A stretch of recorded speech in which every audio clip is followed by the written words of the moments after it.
चौपाल रे सब बड़ा बडेरा, सब बड़ा बडेरा वो जी, सब लोग लगाया वो जी, पादरिया ने समझा वो जी।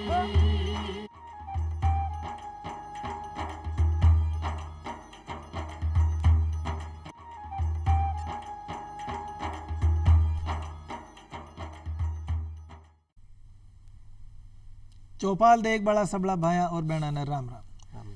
भाया और बेणा, चौपाल में आप सबको स्वागत है।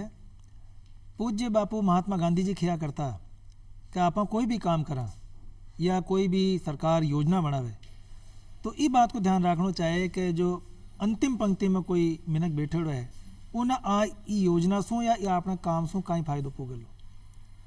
अंत्योदय की भावना भी यही है और माननीय प्रधानमंत्री जी की जो इच्छा है वह यहाँ न कि भाई 2047 तक आपनो जो भारत देश है उन्हें विकसित राष्ट्र बना देवो। तो जो भी केंद्र सरकार की या सरकार की जो योजनाएं हैं वह अंतिम व्यक्ति तक पहुँचे, ई के ताणी विकसित भारत संकल्प यात्रा की शुरुआत भी माननीय प्रधानमंत्री जी कर दी है। अब विकसित भारत ये संकल्प यात्रा खई है, कद से शुरू हुई है, कद तक चलेली, कौन लोग इनसे जुड़ सके हैं, कहाँ फायदो आप आमजन ले सका हैं, तमाम जानकारी लेर आज अपना कार्यक्रम में श्री मोतीलाल जी मीणा साहब उपस्थित हैं। राम राम साहब। मोतीलाल जी, आपको बहुत बहुत स्वागत है। आप बहुत लंबा समय से समाज सेवा में हैं और प्रमुख समाज सेवी हैं। समाज का विभिन्न वर्ग में काम करवा को आपका अनुभव है और प्रधानमंत्री मोदी जी के साथ भी आप कुछ वक्त बिताए हो तो आपसे मैं जानकारी लेवा। और दूसरा विशेषज्ञ है श्री पवन कुमार जी मुनकर साहब। आप सरपंच साहब हैं, पहले भी कार्यक्रम में आएड़ा हैं। आप सरपंच हैं गोविंदपुरा आमेर तहसील में जी। आप दोनों मेहमानों को स्वागत है। मोतीलाल जी, मैं सबसे पहले था यह जानना चाहूँ कि जो माननीय प्रधानमंत्री जी विकसित भारत की बात करें, हाल तक तो आप यही बात करता कि भाई जो भारत विकासशील देश है, प्रधानमंत्री जी कहे भाई विकासशील की तो यात्रा बहुत होगी, अब अपन विकसित बनना है। तो विकसित भारत की जो अवधारणा है अगर उनकी आप बात करें तो आपका शब्द में कहीं वो चाहो। प्रधानमंत्री जी जब से हमारे देश के प्रधानमंत्री बने हैं, उनके समस्त कार्यों से ये स्वतः ही देश की जनता को स्पष्ट हो रहा है कि प्रधानमंत्री नरेंद्र मोदी जी देश का विकास करने के लिए वो तत्पर हैं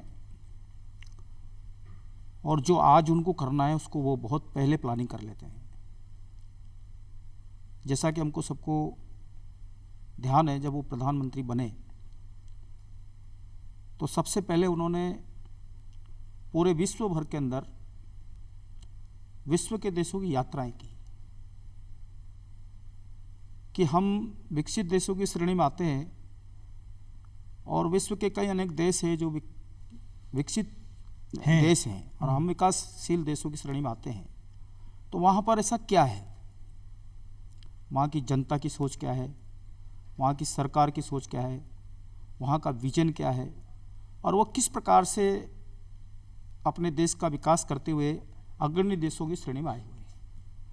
हालांकि विपक्ष का काम होता है आलोचना करने का, तो उस टाइम में आलोचना भी हुई थी, लेकिन मैं समझता हूँ कि वो अपनी जगह सही थे। उन्होंने पहले समस्त विश्व का भ्रमण करके ये अपने मन के अंदर जाना कि हम अपने देश को कैसे आगे बढ़ा सकते हैं और उसके पश्चात फिर उन्होंने जो अपना विजन प्रारंभ किया है, तो विकसित भारत एक संकल्प यात्रा भी उन्होंने प्रारंभ करी है।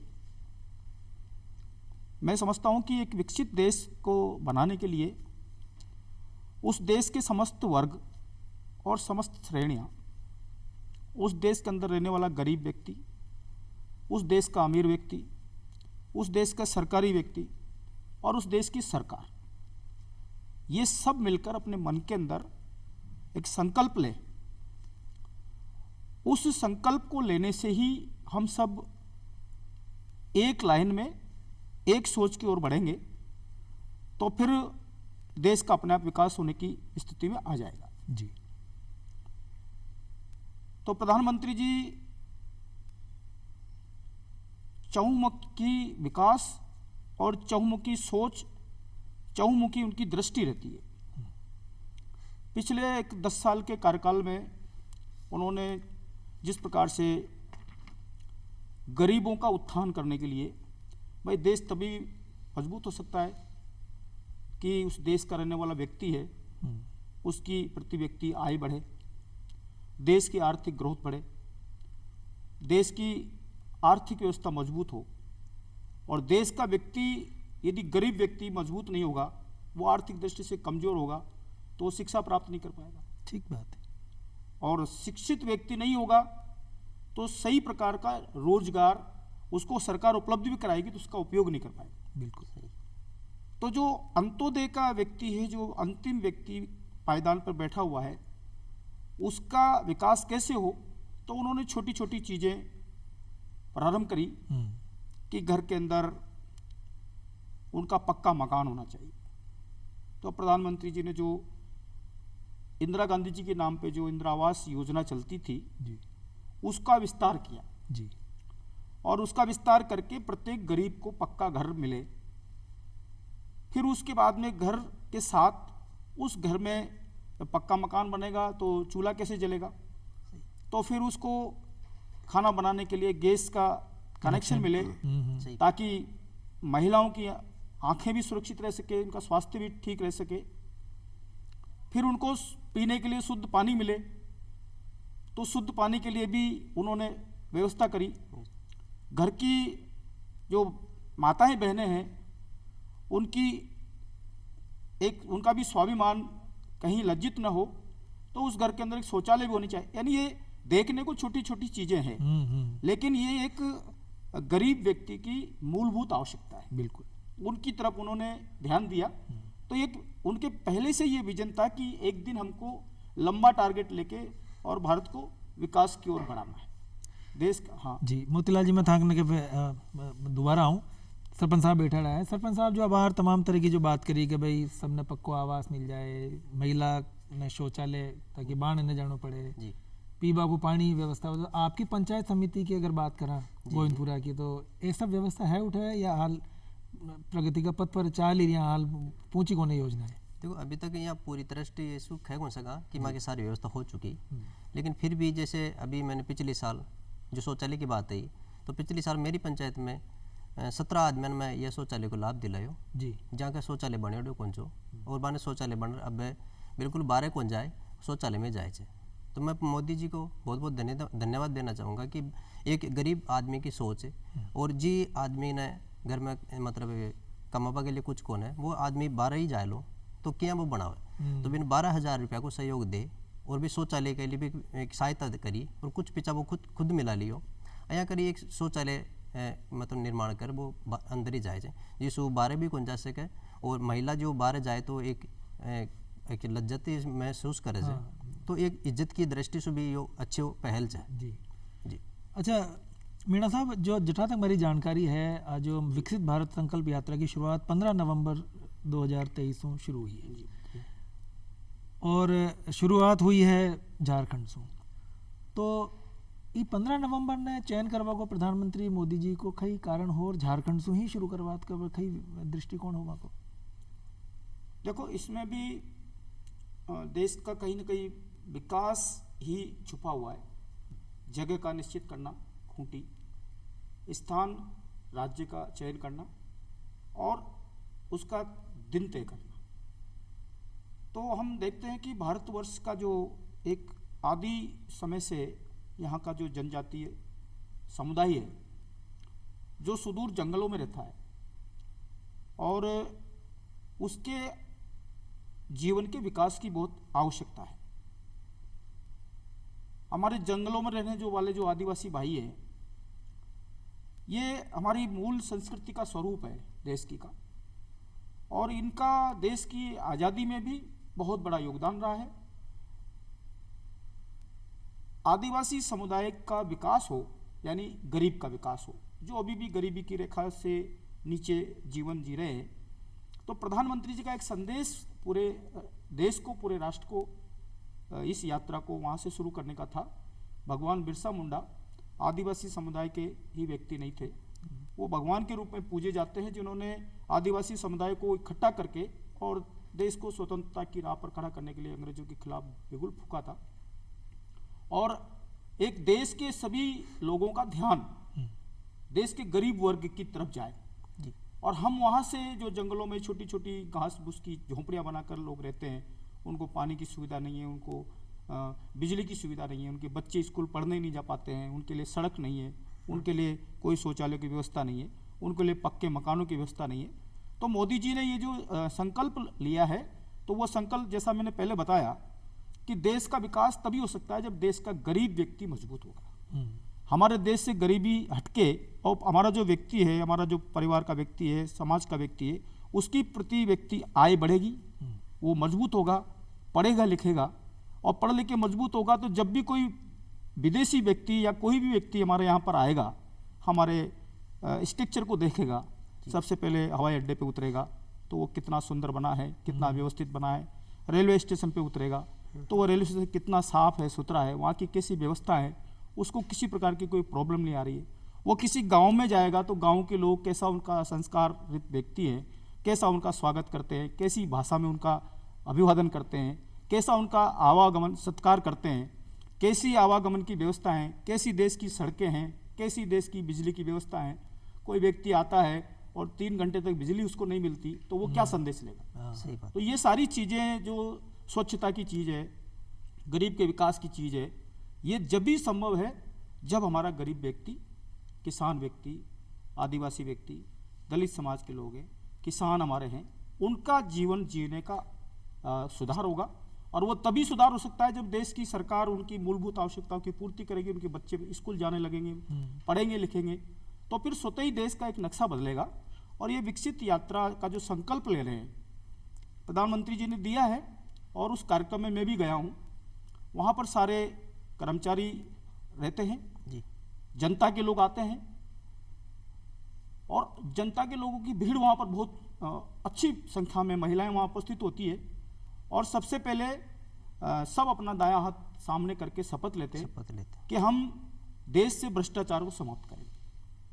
हम जो भी योजनाएं आएगी सरकार की, वो राज्य सरकार की आए या केंद्र की आए, उनको बिना भेदभाव के जिसको वो मिलनी चाहिए उस व्यक्ति को ही वो मिलनी चाहिए। और समस्त जनता के लोगों को भी ये संकल्प कराया जाता है कि हम भारत के विकास में इस संकल्प को लेते हैं कि सब मिलकर देश का विकास करने का कार्य करेंगे। तो मोदी जी ने जो झारखंड से इस यात्रा को शुरू करी, उसके पीछे यही हेतु है कि वो वास्तव में इस देश के गरीब का उत्थान करना चाहते हैं। तो आज जो यात्रा चल रही है, के साथ एक वैन चल रही है जिन्हें IEC वैन के नाम से जाना, तो IEC वैन खाइए, ये एक LED वैन है जो पूरे राजस्थान के अंदर 204 वैन प्रधानमंत्री जी की ओर से भेजी हुई है।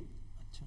उनका उद्देश्य है कि उसमें प्रधानमंत्री जी के द्वारा जो भी उन्होंने देश के लिए किया है, देश की सीमाओं की रक्षा की, विदेशों के अंदर देश का अपना पक्ष रखा कि हम किसी से दबने वाले नहीं हैं, हम किसी के पिछलग्गू नहीं है। सही बात। और जिस तरीके से उन्होंने कहीं आपस में रसिया का युद्ध हुआ था या कोरोना काल आया था, जब देश के नागरिकों की रक्षा की, देश के विदेश में रहने वाले नागरिकों को आगे निकाला, तिरंगा झंडा लगा के वाहन आते थे तो कोई उनको रोकता नहीं था। और फिर उसी के साथ साथ उन्होंने देश की आंतरिक जो सुरक्षा थी उसको मजबूत किया, कहीं आतंकवादी घुसपैठ को बंद किया, आए दिन जो आतंकवादी घटनाएं होती थी उन पे विराम लगाया।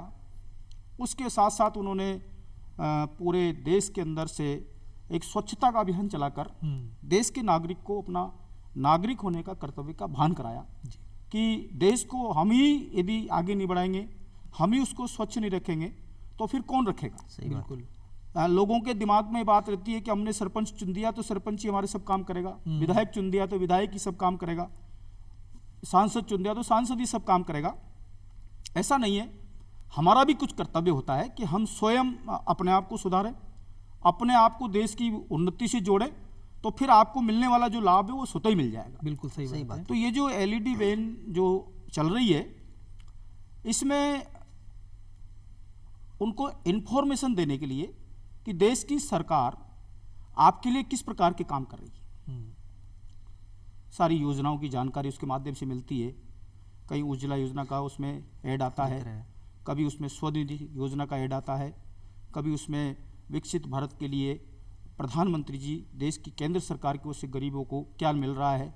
किसानों को जो 6,000 रुपये किसान निधि के रूप में मिलता है, आयुष्मान योजना के तहत उनको जो कार्ड मिलता है जिससे उनका फ्री में इलाज होता है, इस प्रकार की जो भी बहुत सारी योजना है उसकी जानकारी वहाँ से उस LED वाहन के माध्यम से मिलती है। जी।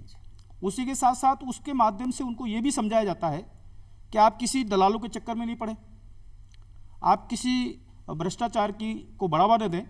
ये जितनी भी योजनाएं आपको जो दी जा रही है ये एकदम आपको सबको फ्री है।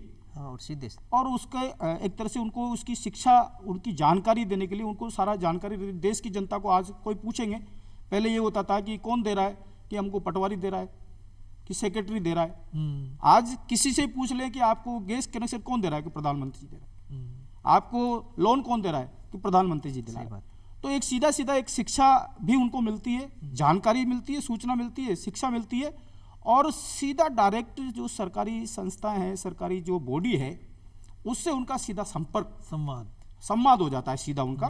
और देश की जनता का व्यक्ति इन तीनों चीज़ों से उनको जानकारी मिल जाती है, उनका संपर्क हो जाता है और उनका संवाद हो जाता है उसके माध्यम से कि हम फलाने अधिकारी के पास में जाके इस बात की जानकारी हम प्राप्त कर सकते हैं। IEC को मतलब बताया गया इंफॉर्मेशन, एजुकेशन और कम्युनिकेशन। सही बात है। और यदि ये तीनों चीज हमारी देश की जनता को मिल जाए, इससे तीनों चीज हमारा सरकारी कर्मचारी जो लाभ देने वाला है वो मिल जाए, केंद्र सरकार की सारी जानकारी उनको मिल जाए, और एक सीधा डायरेक्ट बहुत से गरीब लोग ऐसे हैं जो SDM ऑफिस को नहीं जानते।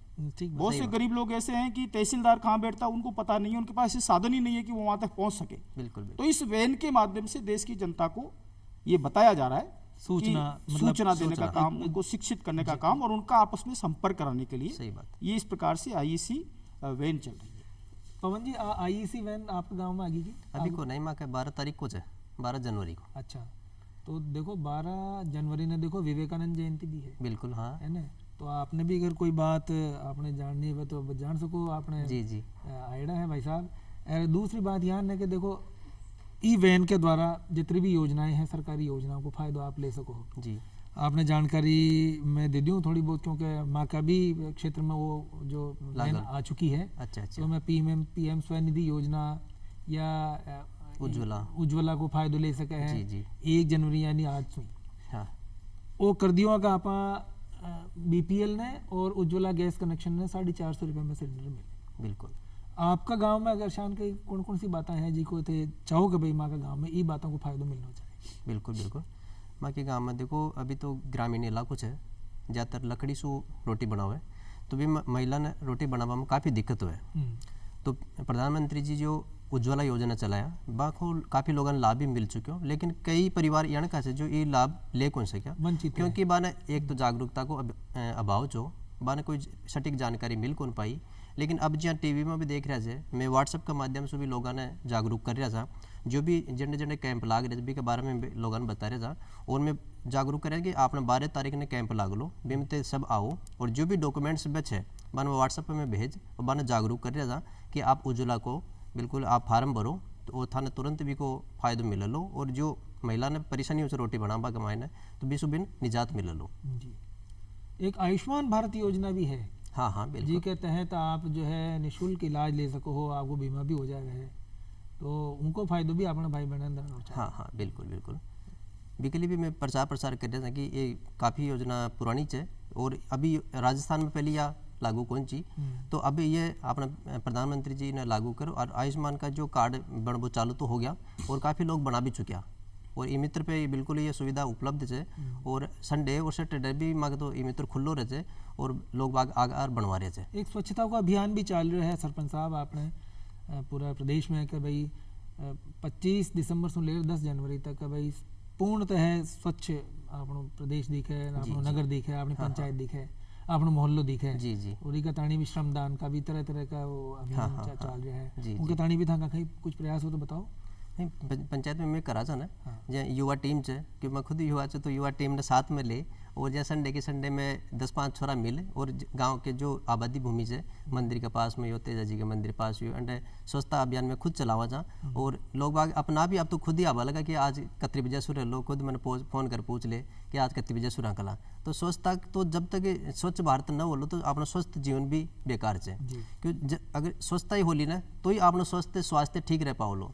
और गंदो पानी भर रही हो, गंदगी फैली रही तो विश्व बीमारियां बढ़ ली तो आप लोग शरीर खराब हो लो तो आप लोग जीवनी बिल्कुल निम्न स्तर को हो जाए लो। सही बात, बिल्कुल सही बात सरपंच साहब, बहुत बढ़िया विचार आपका और बहुत बढ़िया काम आप कर रहे हो आपकी पंचायत में। मोतीलाल जी, जो चल रहे कैंप आईसी वैन लेयर जी कैंप में जावे तो ये कैंप में कौन कौन सी व्यवस्थाएं सुविधाएं आम जन ने उपलब्ध है? देखो, मैं भी कम से कम कोटा गया था 3 दिन के प्रवास पे 25, 26, 27 में, और इस विकसित भारत संकल्प यात्रा के कैंपों में जाने का था कार्यक्रम। और मैं बूंदी जिले में भी गया, रामगंज मंडी भी गया। तो जो कैंप है वो बहुत ही व्यवस्थित तरीके से लग रहे हैं और मैं समझता हूँ कि जितने भी वहाँ पर सरकारी योजनाएं हैं वहाँ पर ग्रामीण व्यक्ति आकर अपना उज्ज्वला कनेक्शन के लिए आवेदन कर सकता है, कनेक्शन भी देते हैं साथ में। आयुष्मान भारत योजना के जो कार्ड हैं जिसमें फ्री इलाज होता है उसके कार्ड भी वहाँ मिल रहे हैं। स्वनिधि योजना में बैंक के लोग वहाँ पर बैठते हैं और हैंड टू हैंड देखिए आपकी कहाँ एक समय था जब गांव का व्यक्ति बैंकों के चक्कर लगाता था, किसी को गारंटर के रूप में लाता था, अपनी ज़मीन को गिरवी रखता था, उसके बाद में उसको 10,000 20,000 का ऋण मिल पाता था। तो अभी वहाँ पर हैंड टू हैंड बैंक वाले ऐसे पात्र लोगों को जो लगातार पहला ऋण लेके चुकाते हैं तो उनको तुरंत उसका अगला ऋण उनको प्रदान कर रहे हैं। बैंकों के खाते जिनके हालांकि सबके खाते खुल चुके लेकिन वो भी वहाँ पर उनको सुविधा मिली हुई है। इसी प्रकार से जो प्रधानमंत्री की जो योजनाएं काफ़ी सारी योजनाएं चल रही है, उन योजनाओं के सारे राशन कार्ड आपको बनाना है, उसकी योजनाएं हैं। आधार कार्ड आपको उसमें कोई आपको चेंज कराना है या अपना पता चेंज करना है, नाम चेंज करना है या नया बनाना है, उसकी वहाँ पर व्यवस्था में जो है वो लगी हुई है। चिकित्सा के आयुष्मान भारत है, हाँ आयुष्मान भारत के उसमें स्टॉल लगी हुई है। ऐसी कई प्रकार की फसल बीमा आपको कराना है तो उसकी वहाँ पर व्यवस्था लगी हुई है विकसित भारत के अंतर्गत। ये जो प्रधानमंत्री रोजगार के लिए उसके नल से जल जो उसकी योजना है उसके भी हर घर जल उसकी भी प्लानिंग उसमें है कि वो कहाँ लग सकती है। तो गांव के सामूहिक योजनाओं को भी और व्यक्तिगत जो छोटे छोटे काम है, जैसे किसी का शौचालय पहले नहीं बन पाया तो उसको प्रधानमंत्री आवास योजना की कोई किस्त नहीं आ रही है या प्रधानमंत्री आवास योजना में पात्र व्यक्ति है, इसी प्रकार से किसान निधि के रूप में जो प्रधानमंत्री जी के द्वारा सीधे छोटे किसानों के खाते में जो किस्त पहुंचती है उसके लिए उनसे फॉर्म लिए जा रहे हैं कि जो मिल रहे हैं उनको तो मिल ही रहा है, जो नहीं मिले उनको भी मिलने के लिए प्रधानमंत्री मोदी गारंटी के रूप में वहाँ पे उसकी व्यवस्था है। इसी प्रकार से जो बहुत ही गरीब व्यक्ति हैं जो आए दिन मजदूरी करके अपना पेट पालन करते हैं उनको प्रधानमंत्री जी के द्वारा जो फ्री राशन की जो सुविधा है उसके लिए भी वहाँ पर उनसे फॉर्म अप्लाई करके और उनको भरवाए जा रहे हैं। और इस तरीके से कई प्रकार की योजनाएं जो केंद्र की और राज्य सरकार की चल रही है। एक नोडल अधिकारी केंद्र सरकार का होता है, एक नोडल अधिकारी राज्य सरकार का होता है। उनकी जिम्मेवारी थी जिला कलेक्टर, एसडीएम, तहसीलदार, बीडीओ, पटवारी, सेक्रेटरी और वहाँ के प्रधान, वहाँ के सारे जनप्रतिनिधि उसमें कार्यक्रम में रहते हैं उपस्थित और सबको जनता के सरपंच को इनको पाबंद किया हुआ है। पंचायत के अंदर जो भी समस्याएं आती है छोटी छोटी उन समस्याओं का समाधान भी वहाँ होता है। पंचायत समिति से संबंधित समस्याओं का समाधान भी वहाँ होता है। जिला कलेक्टर से एसडीएम तक सारी व्यवस्थाएं। और पहली बार अब तक हमने देखा कि कलेक्टर के माध्यम से या एसडीएम के माध्यम से ऐसे कैंप लगते थे, लेकिन प्रधानमंत्री जी सीधे उससे जुड़ेंगे। हाँ, ये पहली बार हो रहा है। ये पहली बार हो रहा है और 3 बार प्रधानमंत्री जी इन कैंपों को सीधे उनको संबोधित कर चुके हैं। उनसे सीधी बात करते हैं लाभार्थियों से लाभार्थियों से पूछते हैं कि उन्होंने किस प्रकार से अपना इसमें फ़ायदा उठाया है और आपको कैसा महसूस हो रहा है। बिल्कुल बिल्कुल इस मोतीलाल प्रकार जी, की योजनाएं जो है आप विकसित भारत के लिए चल रही है। आप माँ का कार्यक्रम में पधारा, बहुत अच्छी और उपयोगी जानकारी दी। और सरपंच साहब, आपकी तैसी आपके जो पंचायत में तो आज जो वैन आबा के ताणी जो कैंप का थोड़ा सा वक्त है, तो आपने तैयारी के ताणी में पूरा वक्त मिल जाए सी। पूरा तो कोई भी योजना हो, चाहे आयुष्मान भारत योजना है, चाहे उज्ज्वला योजना है, PM स्वनिधि है, किसाना का ताणी जो अब तो देखो सरकार जो है 6,000 से 12,000 रुपये भी करवो जारी है, कर दी। हाँ, उनको फायदो आपने भाई बहनों ने ज़्यादा से ज़्यादा अपने कैंप में दिलाना चाहे। बिल्कुल। सरकार आपने द्वार पर आ रही है। जी जी। तो ये भावना के साथ ही आज को चौपाल वक्त तो पूरा हो लेनी पड़ती इजाज़त करा। राम राम। राम राम। राम राम।